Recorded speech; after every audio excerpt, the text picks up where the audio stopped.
Ayun, nakakatawa naman si kuya. Talagang di niya pinalampas. At hindi lang naka 3 lingon, naka umabot pa talaga ng 5. Silang tatlo. At buti kulimlim ngayon, kaya sarap-sarap magmotor ngayon dahil kapag hapon madalas na umuulan na. Nandito pala ako sa bypass. Napakasarap dito magmotor dahil diretso lang talaga, para ka nasa expressway, lalo ngayon na ginagawa nila na tagdalawang linya.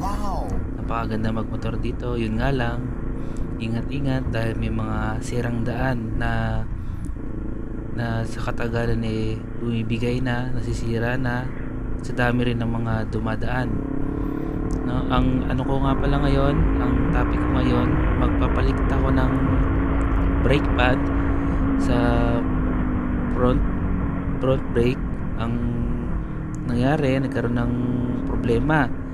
Ang naging problema ngayon is sa sobrang higpit ng pinlock niya sa caliper, nabilog yung kanyang pinlock. Kaya ayun, ganito ang nangyari sa pinlock ko. Kaya ngayon gagawin natin siya. Samahan niyo ako kung ano yung dapat gawin kung nabilog yung pinlock sa caliper pin nyo, at para less gastos kung gagawin nyo mismo, at kung may gamit kayo mismo, kaya nyo rin gawin. O ayun, tara, gawin na natin.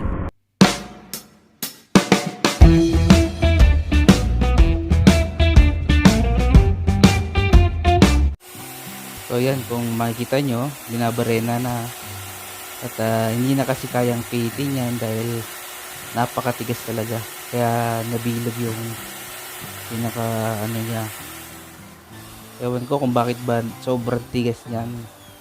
May Loctite siguro sa loob, o maaaring sobrang higpit lang, o sa katagalan na hindi na napipihit kaya tumigas ng gusto.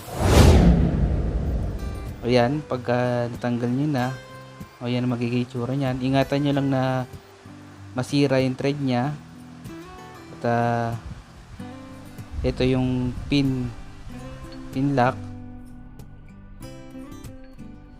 At ito yung A-lig na tatak pang brake pad.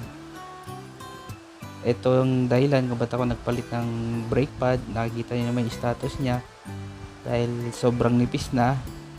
At baka mamaya matira dyan, bakal na lang talaga, masisira pa yung kanyang disc. O ayan, kung natanggal nyo na yung lumang brake pad, itulak nyo muna yung dalawang piston na yan para bumaon. Pag bumaon na siya, i-ready nyo lang yung pinaka pin, at ilagay nyo na yung bagong brake pad. I-align nyo lang para hindi kayo mahirapan magpasok ng pagka ipapasok nyo na sa sa rotor disc. Ayan, tapos yan, i-anoan nyo na lang yung pin. Pag pumasok na isa niyan, yung isa naman, bali dalawa kasi yung pin na nakakabit sa kanya. O yan, pagtapos na yung isa, kumagat na siya, bagigpitan yung isa naman para sabay silang mahigpitan. Kapag kasi isa mo higpitan na agad, baka hindi sila magsabay at hindi mo na mauusad kasi kung yung yun na agad, kung ilalak mo na agad yung isa. Yan, i-double check nyo lang kung pantay siya. O yan, pantay na. O after nyo mapantay, higpitan nyo lang. Ito yung bagong pinlock na nabili ko.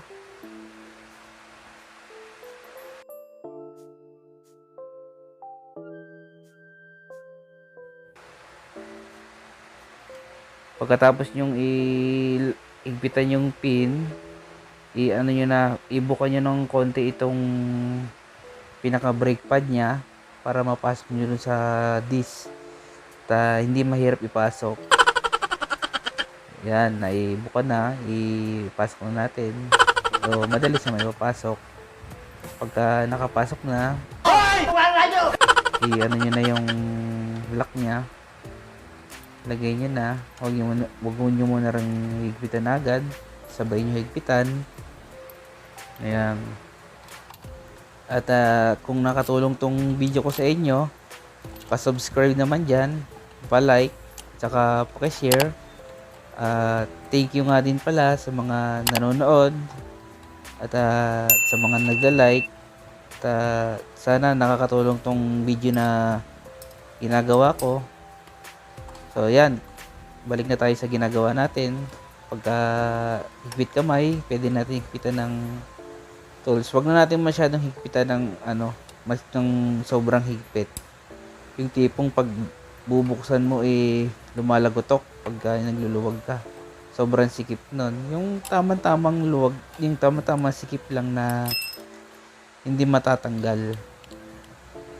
Pati dito sa yung pin lock niya, yan, natin, higpitan na rin natin. Ang nabili ko nga pala nito, kasukat nito ay yung sa Raider.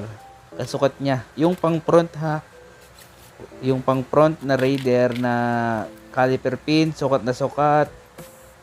Yung pang carb type, yung binili ko dahil yun una ko nakita na pagsukat sakto naman. Hindi ko lang alam kung yung sa FI kung pares pa rin. Kung pares pa rin ang thread niya yung Pero ito kasi pang carb type to. Yun, okay naman yung pagkakabili ko. Okay naman kung bibili kayo nung original mismo, mahal talaga. Ito nga pala yung itsura niya nung pagkatapos ko siyang ikabit. At okay na naman. Yan na naman siya. Pwede na ulit gamitin dahil may preno na sa unahan.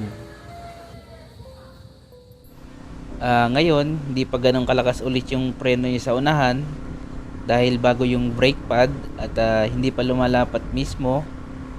Kapag nagamit-gamit pa to, babalik din to sa dati kung gaano siya kalakas yung preno niya. Dahil magandang klase din naman yung brake pad na kinuha ko. At kung kayo mismo ang gagawa noon, kung may gamit kayo, kayang-kaya nyo rin gawin yon. Ngunit kung hindi nyo magawa o natatakot kayong gawin, baka masira yung caliper niya. Mahal kasi yung caliper. Kung bibilin talaga, medyo mahal siya. Kaya kung medyo naalangan kayo, mas maganda na magpagawa na lang kayo sa machine shop. Sabihin nyo lang na pakiingatan dahil yung thread niya baka masira. Pero kung alam ko masira man yung thread niya na hindi sinasadya, magagawa pa rin yun dahil ang machine shop kayang-kaya nilang gawin yun. Kaso nga lang, mag-iiba na kayo ng pinaka pin lock niya na siguro medyo malaki siguro yung pagkaulo ng thread niya, ganoon, dahil kaya nilang lagyan ng thread yun. Kaya wag kang mabahala. At sa mga nakapanood ng video ko, nanonood ngayon, pa-subscribe naman, pa-like, pa-share. Huwag niyong kalimutan na mag-subscribe. At kung i-share nyo, maganda rin dahil alam ko makakatulong din tong video ko na ginawa na to. At hanggang dito na lang ang aking video. Hanggang sa susunod ulit. Bye-bye!